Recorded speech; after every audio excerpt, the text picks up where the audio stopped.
Praise the Lord. என் தேவன் இன்னைக்கு ஒரு அற்புதத்தை செய்ய போறாங்க. ரெடியா இருக்கீங்களா? ஆமா, நம்முடைய திருத்துவ தீர்க்கதரிசன ஊழியத்தின் சார்பாக நான் வரவேற்கிறேன். உங்களுக்கு நான் அறிமுகப்படுத்துகிற என் சகோதரி கிறிஸ்டி. அவங்க வீட்டுல நான் சாப்பிட்டு இருக்கிறேன், தங்கி இருக்கிறேன். அவங்க எனக்கு ஒரு மூத்த சகோதரி போல ஆம்ஸ்ட்ராங் பிரதரும் கிறிஸ்டியும். நான் அவங்க குறித்து பல சாட்சிகள் சொல்லலாம். எனக்கு நடுராத்திரிக்கும் ஒத்தாசையா இருந்த தூதர்கள் என்றும் சொல்லலாம். எத்தனையோ இரவு நான் கன்வென்ஷன் மீட்டிங் முடித்து விட்டு வரும் பொழுது 10:30 மணிக்கு என்னை வழியில சந்தித்து எனக்கு ஆகாரம் கொடுத்து என்னை திருப்திப்படுத்தி என்னை பலப்படுத்தி அனுப்பின அன்பு, அந்த அன்புக்காக நான் நன்றி செலுத்துகிறேன். அந்த என் சகோதரி கிறிஸ்டி அவர்களை கர்த்தர் வல்லமையை பயன்படுத்துகிறார். சொப்பன காரியம் சொல்லலாம், அவ்வளவு சொப்பனங்களால் கர்த்தர் பேசிட்டே இருப்பார். நிறைய சொப்பனங்களையும் தரிசனங்களையும் பார்க்கிற கிருபை பெற்ற கர்த்தருடைய பாத்திரம். அவர்களை இன்றைக்கு கர்த்தர் பயன்படுத்த போகிறார். இன்னைக்கு வேணா பாருங்க, அந்த செய்தி முடியறதுக்குள்ள ஒரு பெரிய அற்புதத்தை பார்ப்பீங்க. உங்களுக்கு சொல்லவா, 30 டேஸ்க்குள்ள கன்ஃபார்மா ஒரு மிராக்கிள். இந்த நிகழ்ச்சியினுடைய காரணமே 30 நாட்களுக்குள் கர்த்தர் செய்கிற அற்புதத்தை கண்டே தீர்வீர்கள். மீதியாக கையில் ஒப்புக் கொடுக்கிறேன். கரங்களை தட்டி வரவேற்போம் சகோதரி கிறிஸ்டி அவர்கள். கர்த்தராகிய இயேசு கிறிஸ்துவின் நாமத்தினாலே தடைகளை நீக்கி போடுகிற இந்த தலைப்பிலே உங்களோடு கூட ஆண்டவருடைய வார்த்தையை பகிர்ந்து கொள்ள தருணம், அருமையான தருணத்தை கொடுத்த திருத்துவ தீர்க்க தரிசன ஊழியங்கள் மூலமாய் உங்களோடு கூட பேச ஆண்டவர் கொடுத்த தருணத்துக்காய் கர்த்தரை ஸ்தோத்தரிக்கிறேன். நம்ம தடைகளை நீக்கி போடுகிறவர் அப்படிங்கிற தலைப்புல நம்ம இன்னைக்கு ஒரு சில வேதத்துல உள்ள ஒரு சில பகுதிகளை தியானிக்க போறோம். முதலாவது இதுக்கு ஆதாரமா ஒரு வசனம் எடுக்கலாம். மீகா 2:13 சொல்லப்பட்டிருக்கு, தடைகளை நீக்கி போடுகிறவர் உங்களுக்கு முன்பாக நடந்து போகிறார், அவர்கள் தடைகளை நீக்கி வாசலால் உட்பிரவேசித்து கடந்து போவார்கள். இந்த வசனத்துல முற்பகுதியை மட்டும் நம்ம இப்ப தியானத்துக்குன்னு எடுத்துக்கலாம். இதை நம்ம ஆதியாகமத்துல இருந்தே பார்க்கலாம். நிறைய இடத்துல ஆண்டவர் ஒவ்வொரு இடத்துலயும் ஒவ்வொரு விதமான காரியங்களை, சூப்பர் நேச்சுரலான காரியங்களை செஞ்சு தடைகளை நீக்கி போட்டிருக்காரு. இதற்கு ஆதாரமா ஆதியாகமம் 16ஆம் அதிகாரம் 10ஆம் வசனம் எடுத்துக்கிட்டோம்னா நம்ம ஆகார் எடுத்துக்கலாம். ஆகார்ட்ட ஆண்டவர் சொல்வார், தன்னுடைய நாச்சியாராகிய சாராய்க்கு பயந்து அவங்க ஓடும்போது சொல்வாரு, உன் சந்ததியை நான் பெருக பண்ணுவேன், உன் சந்ததி எண்ணி முடியாதா இருக்கும் அப்படிங்கிற அளவுக்கு பிளஸ் பண்ணியிருப்பாரு. தடைன்னா ஆக்சுவலா என்ன நம்ம பார்த்தோம் அப்படின்னா, கர்த்தருடைய ஆசீர்வாதத்துக்கு விரோதமா எதிரா வந்த எந்த செயலா இருந்தாலும் அது நம்ம தடைதான் சொல்லணும்.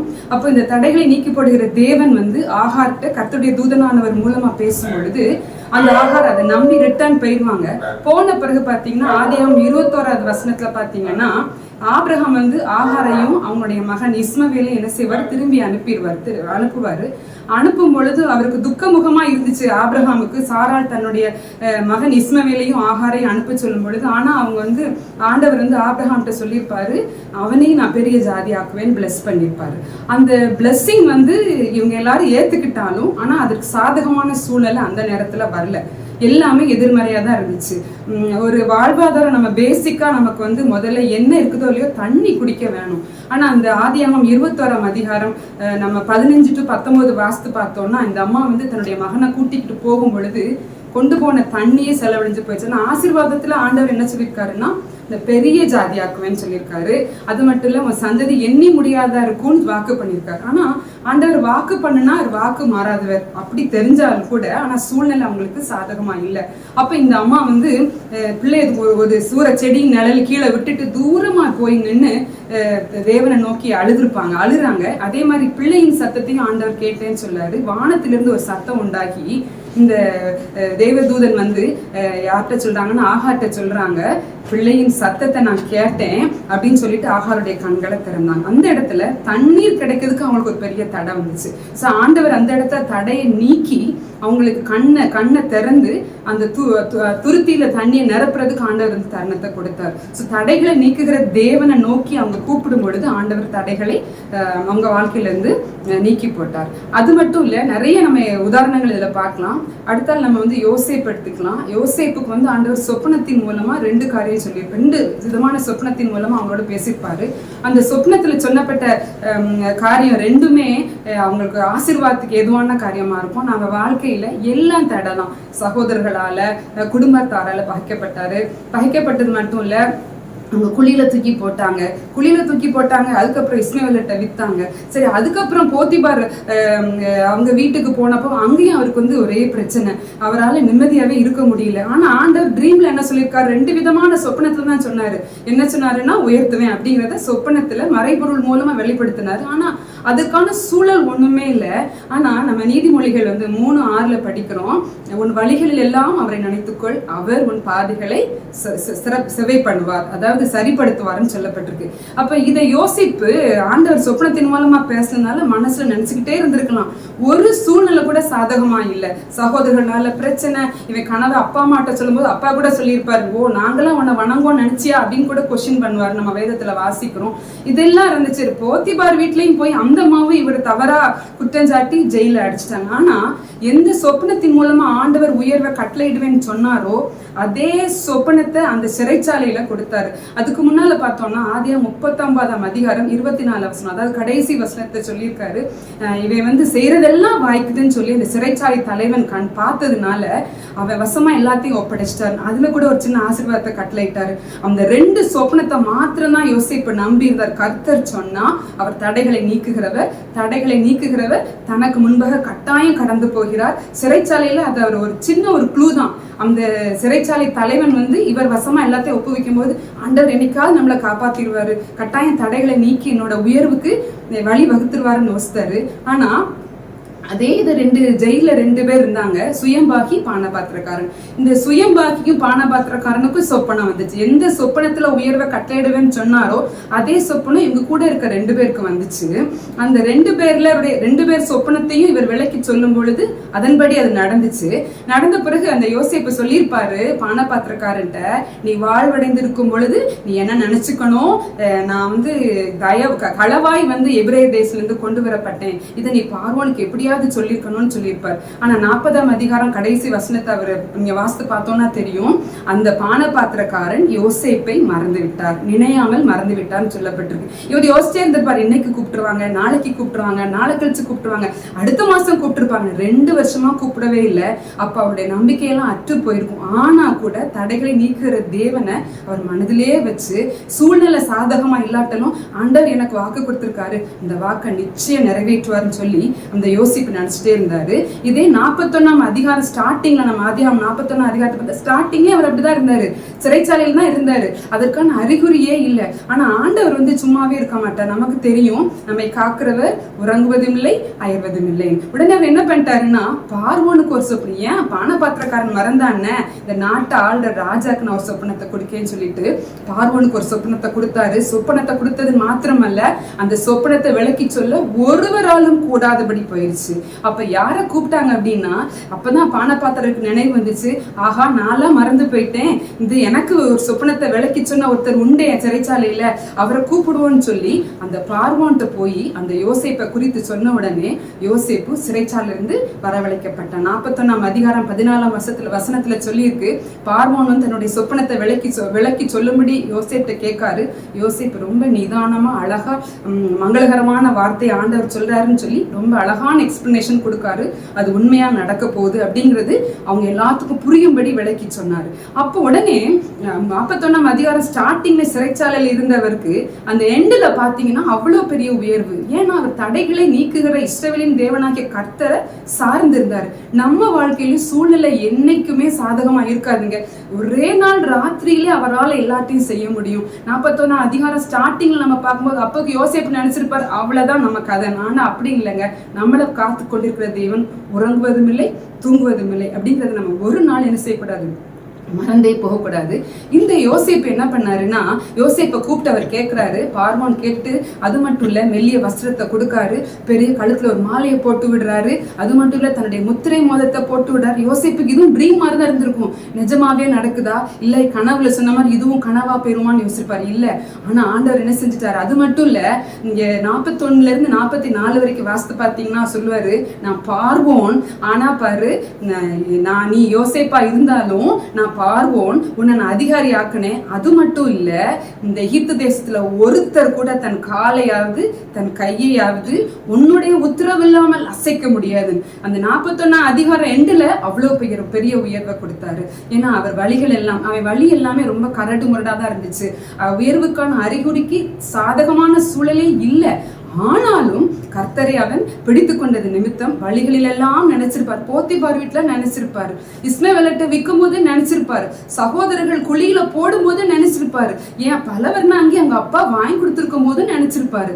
அந்த நினைவுகளை கர்த்தர் என்ன செய்யறாரு? அறிந்திருக்கிறார். இஸ்ரவேலின் தேவன் இருதயத்தின் ஆழங்களிலே உள்ள எல்லா காரியங்களையும் என்ன செய்வார்? அறிந்திருக்கிற தேவன். ஏன்னா அவர் தடைகளை நீக்குகிற தேவனா இருக்கிறார். அதனால யோசேப்போட வாழ்க்கையில தடையா இருந்த எல்லா காரியங்களையும், கோணலா இருந்த எல்லா காரியங்களையும் சரிப்படுத்துறாரு, செவ்வாய்ப்படுத்துறாரு, ஒரு பெரிய பதவியை கொடுத்தார். அவரை கொண்டு இஸ்ரவேல், அதாவது இஸ்ரவேல் உள்ள 12 கோத்திரத்துல அவ்வளவு ஜனங்களையும் போஷிக்கிறதுக்கான ஒரு ஒரு திறமைய, ஒரு அதிகாரத்தை யோசேப்பு கையில கொடுத்தாரு. இது மட்டும் இல்ல, நம்ம வந்து யாத்ராகமம்ல பார்த்தோம்னா இஸ்ரவேல் ஜனங்கள் எகிப்திலிருந்து அடிமைத்தளத்திலிருந்து ஆண்டவர் அவங்களை காப்பாற்றி மோசே மூலமா அவங்கள வந்து கானானுக்குள்ள நம்ம அழைத்து செல்றதை பார்க்கிறோம். அந்த யாத்ராகமம் 17ஆம் அதிகாரத்துல அவங்க வந்து ரெவிதீம் அப்படிங்கிற இடத்துல பாளையம் இறங்கியிருப்பாங்க. ரெவிதீம்ல பாளையம் இறங்கியிருப்பாங்க.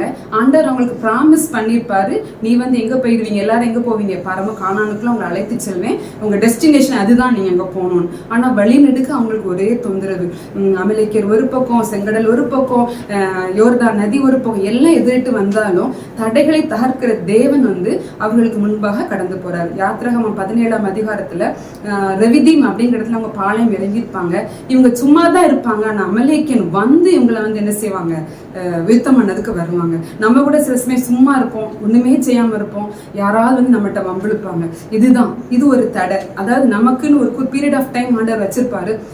அந்த சரியான டைம்குள்ள கம்ப்ளீட் பண்ண விடாம என்னெல்லாம் தடையா வருதோ, என்னெல்லாம் எதிரா வருதோ அதெல்லாம் தடை தான். இந்த ரெவிதீம்ல வந்து அவங்க வந்து ரொம்ப தொந்தரவு பண்ணியிருப்பாங்க. அப்ப ஆண்டவர் சொல்லியிருப்பாரு மோசேட்ட. அந்த மோசே வந்து பின்னால யோசுவாட்ட சொல்லுவாரு. யோசுவா அதுக்கு முன்னாடி என்ன பண்ணியிருப்பான்னா, அமலேக்கியனையும் அவருடைய ஜனங்களையும் பட்டய கருக்கினாலே ஜெயித்தார்கள் சொல்லப்பட்டிருக்கு. பட்டய கருக்கினாலே ஜெயித்தது மட்டும் இல்ல, மோசே யோசுவாட்ட எழுதி வைக்க சொல்லுவாரு, இந்த அமலேக்கியனுடைய கரம் வந்து கை வந்து கர்த்தருடைய சிங்காசனத்துக்கு விரோதமா இருக்கு, அதனால தலைமுறையா கர்த்தருடைய யுத்தம் வந்து அவனுக்கு எதிராக நடக்கும்னு சொல்லியிருப்பார். உண்மைதாங்க. இஸ்ரவேல் ஜனங்களை வந்து ஆண்டவர் வந்து பரம கானானுக்கு அழைத்து செல்ல போகும் பொழுது தடையா வர்ற எல்லா காரியத்துக்கும் ஆண்டவர் துணையா நின்றாரு. இந்த கர்த்தருடைய சிங்காசனம், இங்க ஏசாயா 14ஆம் அதிகாரத்துல பாத்தீங்கன்னா லூசிபர் பத்தி சொல்லப்பட்டிருக்கு. அதுல சொல்லியிருப்பாரு, நான் வந்து தேவனுடைய நட்சத்திரங்களுக்கு மேலாக என் சிங்காசனத்தை ஸ்தாபிப்பேன்னு சொல்லியிருப்பாரு. அப்ப தேவனுடைய நட்சத்திரங்களுக்கு மேலாக சிங்காசனத்தை எப்படி ஸ்தாபிக்க முடியும் அப்படிங்கிற உணர்வு இல்ல, அந்த ஆவி வந்து அமலேக்கியனுக்குள்ள இருந்துச்சு. அதனாலதான் அவர் சொல்லியிருப்பாரு, கர்த்தருடைய சிங்காசனத்துக்கு விரோதமா இவன் கரம் இருக்குது, அதனால தலைமுறையாய் கர்த்தருடைய யுத்தம் நடக்கும். சோ தேவ பிள்ளைகளுக்கு தடையா எந்த காரியம் வந்தாலும் கர்த்தர் தன்னுடைய வைராக்கியத்தை நிமித்தம் தன்னுடைய பிள்ளைகளுக்காக அவர் வைராக்கியம் பாராட்டுகிற தேவனா இருக்கிறார். அது மட்டும் இல்ல, யாத்ராகமம் 20ஆம் அதிகாரம் 23ஆம் வசனம் சொல்லியிருக்கு, 28 வசனத்தையும் சொல்லியிருக்காரு. அவர் தடையை நீக்கிறதுக்கு யாரனாலும் பயன்படுத்துவார். 23ஆவது அதிகாரத்துல வசனத்துல சொல்லியிருப்பாரு, அதாவது கர்த்தருடைய தூதனானவர் உங்களுக்கு முன்னால போவாரு, அவர் என்ன செய்வாருன்னா உங்களுக்கு முன்னால போய் உங்க பாதைகள்லாம் சரிப்படுத்துவாரு. அது மட்டும் இல்ல, உங்க வழிகள் எல்லாம் அவர் பாதுகாப்பா இருப்பாரு, உங்களுக்கு நான் ஆயத்தம் பண்ண ஸ்தானத்துக்கு உங்களை கொண்டு போய் சேர்ப்பாருன்னு சொல்லியிருப்பாரு. அதே மாதிரி 28ஆம் வசனத்திலையும் சொல்லியிருப்பாரு, நான் வந்து குளவிகளை அனுப்பி உங்க முகத்துக்கு முன்னால இருக்கிற ஏத்தியர், எபூசியர், கானானியரை துரத்துறது குளவிகளை அனுப்புவேன்னு சொல்லியிருப்பாரு. அவர் தடைகளை நீக்கணும்னா குளவியை கூட அவர் பயன்படுத்துவாரு. என் குளவி மட்டும் இல்ல, எதை கொண்டுனாலும் அவர் என்ன செய்வார்? அவருக்கு ரட்சிப்பதற்கு லேசான காரியம். அவர் செய்ய நினைத்தது ஒன்றுமே தடைபடாது. இதே மாதிரி நம்ம ரூத் எடுத்துக்கலாம். ரூத் அதிகாரத்துல வந்து 2ஆம் அதிகாரம், ரூத்ல 2ஆம் அதிகாரத்துல வந்து நம்ம வந்து யாரை பார்க்கலாம்னா, ரூத் வந்து முதல்ல தன்னுடைய மாமியாரோட, அதாவது நகோமியோட அவங்க வந்திருக்கும் போது போவாஸோட வயல்ல கதிரை பொறுக்கிறாங்க. ரூத் 2ஆம் அதிகாரம் 14-15 அதுல அந்த பகுதியில் நம்ம வாசித்து பார்த்தோம்னா தெரியும். அவங்க வந்து கதிர்களை பொறுக்கும் பொழுது போவாஸ் வந்து சொல்லியிருப்பாரு, அவங்க வந்து தன்னுடைய வேலைக்காரங்கிட்ட சொல்லியிருப்பாரு, கதிர் கட்டுகளுக்கு நடுவுல அவங்க வந்து என்ன செய்யட்டும், கதிர்களை பொறுக்கட்டும், அவங்கள ஈனம் பண்ண வேண்டாம், அதாவது தடை பண்ண வேண்டாம். அவங்கள என்ன செய்யாத, நீ தடை பண்ணாத. அதுக்கப்புறம் உள்ள அடுத்த வசனம் சொல்லியிருப்பாரு, அவங்களை அதட்டாதிருங்கள் சொல்லியிருப்பாரு. ஏன்னா அவங்க தெரியும், ஆண்டவர் இதுக்கு முன்னால சொல்லியிருப்பாரு, மோவாபியரும் என் சந்ததிக்குள்ள வரவே கூடாதுன்னு சொல்லியிருப்பாரு. ஆனா அப்படி சொன்னாலும் இந்த அம்மா தடைகளை நீக்குகிற தேவன், அதான் நகோமியோட தேவன், அப்ப அவங்கதான் என்னுடைய தேவன் அப்படிங்கிற உணர்வுல தன்னுடைய மாமியாரோடு இந்த தேவனை சார்ந்து கொள்ள வந்துட்டாங்க. அதனால ஆண்டவர் தம்மை அண்டிக் கொள்கிற யாவரும் பாக்கியவான்கள் அப்படிங்கிறத நிரூபிச்சிட்டாரு. அந்த சந்ததியில தான் இயேசு கிறிஸ்து வந்தாரு. ஒருவேளை ரூத் நினைச்சிருக்கலாம், எங்க மாமியார் ஆண்டவரை பத்தி நிறைய சொல்லியிருக்காங்க, தேவனை பத்தி சொல்லியிருக்காங்க, சேனைகளின் தேவனாகிய கர்த்தரை பத்தி சொல்லியிருக்காங்க, அவர் எவ்வளவு ஆசீர்வாதமா இருந்து ஜனங்களை எகிப்துல இருந்து கொண்டு வந்தாரு, எப்பேற்பட்ட தடலாம் வந்துச்சு அப்படின்லாம் கொண்டு வந்தாங்க அப்படிங்கிறத ரொம்ப நேர்த்தி அவங்க சொல்லியிருப்பாங்க. அந்த காரியத்தை அவங்க மனதுல பதிய வைத்து கொண்டுதான் அவரை சார்ந்து கொண்டாங்க. அதனாலதான் அவருடைய செட்டுகள் நிலையில என்ன செஞ்சுட்டாங்க, வந்துட்டாங்க. அதனாலதான் போவாஸ் அவங்கள பிளஸ் பண்ணாரு. பிளஸ் பண்ணிட்டு சொல்றாரு, நீங்க அரிக்கட்டுகள் சிந்திருக்கிறத பொறுக்கி கொள்ளும் போது கூட தடை பண்ணாதீர்கள் தங்களோட வேலைக்காரங்கிட்ட சொன்னாங்க. அது மட்டும் இல்ல, நிறைய காரியங்கள் நம்ம பார்க்கலாம். அதே மாதிரி நம்ம எஸ்தர் எடுத்துக்கலாம். எஸ்தரை பார்த்தீங்கன்னா, எஸ்தர் 6ஆம் அதிகாரம் 1ஆம் வசனத்துல அந்த வேத பகுதியை முழுசா நம்ம வாசித்தோம்னா, எஸ்தர் ராஜாத்தியோட ரிலேஷன் மொர்தேக்காய் ஒரு உண்மையான காரியம் செஞ்சிருப்பாரு. அந்த ராஜாவை மேல கை போடுறதுக்கு 2 பிரதானிகள், வாயில் காப்பாளர்களா இருந்த 2 பிரதானிகள் ராஜா மேல கை போட நினைச்சிருப்பாங்க. ஒரு நாட்டுக்கு 127 நாடுகளுக்கும் அதிபதியா இருக்கிற ஒருத்தர் மேல கை போட நினைச்ச உடனே அந்த செய்தி மொர்தேக்காய் மூலமாய் அரசருக்கு சொல்லப்பட்டிருக்கும். அது உண்மைங்கிறது நிரூபணமாயிருக்கும். பொதுவாகவே ஒரு முக்கியமான காரியத்தை, ஒரு ராணுவ ரகசியத்தை பாதுகாக்கிறதுக்கு யாராவது செஞ்சாங்கன்னா அவங்களுக்கு ஒரு வெகுமானம் கொடுப்பாங்க இல்லையா? ஆனா மொர்தேக்காய்க்கு என்ன செய்யல, அந்த வெகுமதி கொடுக்கப்படலை. ஆனா மொர்தேக்காய் அந்த வெகுமதிக்கு பாத்திரவனா இருந்ததுனால ஆண்டவர் தடை நீக்கினாரு. அதற்கு யாரெல்லாம் நம்ம வாழ்க்கையில கூட சில தடை செய்வாங்க, சில தடையா இருப்பாங்க. ஆனா அவர் இங்க ஆமான வச்சே மொர்தேக்காயை உயர்த்த வச்சார். நம்ம வாழ்க்கையில யாரெல்லாம் தடையா இருக்காங்களோ, அந்த தடையா இருக்கிறவங்களை உயர்த்துறதுக்கு, நம்மளை உயர்த்துறதுக்கு தடையா இருக்கிறவங்களே ஒரு கருவியா பயன்படுத்துகிறவர் நம்முடைய தேவன். அதான் தடைகளை தகர்க்கிற தேவன். கர்த்தர் முன்பாக போவார் அப்படின்னு அந்த மீகால சொல்லப்பட்டதின்படி அவங்க அப்படிதான் பண்ணாங்க. என்ன பண்ணாங்க, மொர்தேக்காய ராஜாவுக்கு தூக்கம் வராம போச்சு. தூக்கம் வராம போனதுனால அந்த நாளாகம புஸ்தகம், ஹிஸ்டரி, அதை எடுத்து வாசிக்க ஆரம்பிச்சார். வாசிக்க ஆரம்பிக்கும் போதுதான் மொர்தேக்காய் செய்த சம்பவம் அங்க பதிவு செய்யப்பட்டிருந்தது. அதை வாசித்த உடனே தன்னுடைய ஊழியக்காரங்கள்ட்ட கூப்பிட்டு கேட்காரு, அந்த மொர்தேக்காய்க்கு ஏதாவது நம்ம கவனம் செலுத்தினோமா, அவங்கள கிஃப்ட் கொடுத்தோமா, அவங்கள நம்ம நன்மையை விசாரிச்சோமா? அப்ப அவங்க சொன்னாங்க, இல்ல ஒண்ணுமே செய்யப்படலை அப்படின்னு. இப்ப மொர்தேக்காயை உயர்த்தணும்னு ஆண்டவர் நினைச்சிட்டாருன்னா ராஜாவுக்கு தூக்க வர விடாம பண்றது அவருடைய வேலை. அப்ப யாரையும் உயர்த்தணும்னு நினைச்சாலும் அவருக்கு எதை செஞ்சா உயர்வை கொண்டு வர முடியும்னு சொல்றதுல அவர் ஆலோசனையில் பெரியவர், யோசனையில் ஆச்சரியமானவர். அதனால என்ன பண்ணாருன்னா, அந்த ராஜாவுக்கு தூக்கம் வரல. உடனே அவங்க என்ன பண்ணிட்டாங்க, மொர்தேக்காயை கூப்பிட்டு அந்த ஆமானை வச்சே உயர்த்த வச்சாரு. அந்த ஆமான் வீட்டுல மொர்தேக்காயை தூக்குல போடுறதுக்கு ஒரு தூக்க மரத்தை செஞ்சு வச்சிருந்தாரு. ஆனா அந்த ஆமானை கொண்டே மொர்தேக்காயை கனம் பண்றதுக்கு லீட் பண்ண வச்சாரு. அதுதான் தடைகளை நீக்கிற தேவனுடைய ஸ்பெஷாலிட்டி. நம்ம வாழ்க்கையிலையும் நம்ம எல்லாருடைய வாழ்க்கையிலும் அவர் இருந்தாருன்னா நிச்சயமா என்ன செய்வாரு, தடைகளை நீக்குவாரு. அப்ப நம்ம இந்த நீதிமொழிகள் 3:6 சொன்னதன்படி வழிகளில் எல்லாம் அவரை நினைக்கிறவர்களா இருந்தோம்னா கட்டாயம் நம்ம வாழ்க்கையில யாராவது ஒருத்தர், ஒரு தூதன் இல்ல தடைகளா இருக்கிறவங்களை யாரை கொண்டும் அவரால் நம்மளை உயர்த்துவது லேசான காரியம். இது 2 ராஜாக்கள்ல 4 அதிகாரம் எடுத்துக்கொண்டோம்னா எலிசாவும் ஒரு தீர்க்கதரிசியோட மனைவியை பத்தி சொல்லப்பட்டிருக்கு.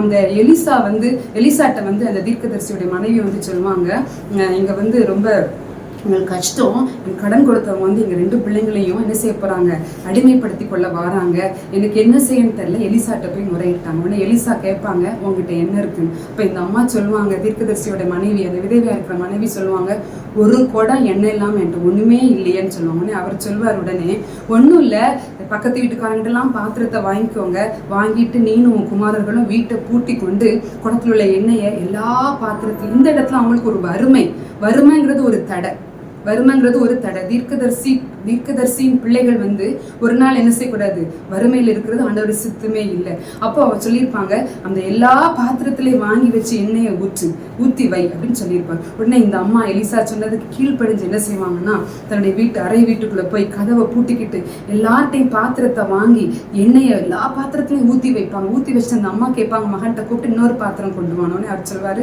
இந்த பையன் சொல்லுவான், இல்லம்மா வேற பாத்திரம் இல்லைன்னு. உடனே அந்த எண்ணெய் நின்று போயிடுச்சு. அது வரைக்கும் எந்த பாத்திரம் இருந்தாலும் அந்த பாத்திரத்தை எல்லாத்தையும் நிரம்ப வச்சாங்க. இதை வெளியே வந்து எலிசாட்ட சொன்னோன்னே எலிசா சொல்லுவாங்க, ஒன்றும் இல்லை, நீ இருக்கிற பாத்திரத்துல எண்ணெயை என்ன செஞ்சிரு, வித்து கடனை அடைச்சிரு. கடனை அடைச்சது மாத்திரம் இல்ல, மிச்சம் இருக்கும் உனக்கு, அந்த மிச்சத்தை கொண்டு நீ ஜீவனம் பண்ணு சொல்லுவாங்க. நம்ம தேவன் பொருளாதார ஆசீர்வாதத்தை நம்ம கொடுக்கணும்னு நினைச்சாருன்னா கொடுப்பாரு. நினைச்சது மட்டும் இல்ல, கட்டாயம் கொடுப்பாரு தேவ பிள்ளைகளுக்கு. அவர் என்ன செய்வாரு, கடனை அடைக்க செய்வாரு, மிச்சத்தை எடுக்க செய்கிற தேவன் தான் நம்ம தேவன். அவர் தான் தடைகளை தகர்க்கிற தேவன். தடைகளை தகர்க்கிறவர் நம்ம வாழ்க்கையில நம்ம கூட எப்பொழுதும் வந்தாருன்னா நிச்சயமாய் வெற்றி என்று உண்டு, தடைகள் தகர்க்கப்படும். ஜெபம். நேசிக்கிற அன்பின் பரலோக தகப்பனே, இந்த அருமையான வேலைக்காய் நன்றி செலுத்துகிறோம். தடைகளை நீக்குகிற தேவனா எங்க வாழ்க்கையில நீ கடந்து வருகிறதற்காய் நன்றி. ஆண்டவரே ஸ்தோத்திரிக்கிறோம். ஆண்டவரே ஆகார் வாழ்க்கையில தடையை நீக்கினீங்க, யோசேப்பு வாழ்க்கையில தடையை நீக்கி உயர்வை தந்தீங்க. அதே மாதிரி ஆண்டவரே ஸ்தோத்திரம், தீர்க்கதரிசியானுடைய மனைவி வீட்டுல பொருளாதார ஆசீர்வாதத்தை கட்டளையிட்டீங்கப்பா. நீங்க ஒரு மனுஷனை உயர்த்தணும்னு நினைச்சா எதை கொண்டாகிலும் உயர்த்த உமக்கு லேசான காரியம்ங்கிறத வேதாகமத்துல ஆதாரங்களோடு எங்களுக்கு நிரூபிச்சிருக்கீங்கப்பா. நாங்கள் அதை சார்ந்து வாழ கிருபை செய்யுங்கப்பா. உங்களுடைய நாமம் மகிமைப்படும்படியான காரியங்களை செய்யுங்க. இயேசுவின் மூலம் ஜெபிக்கும் நல்ல பிதாவே, ஆமென். கர்த்தர் உங்களை ஆசீர்வதிப்பாராக. ஷாலோம்.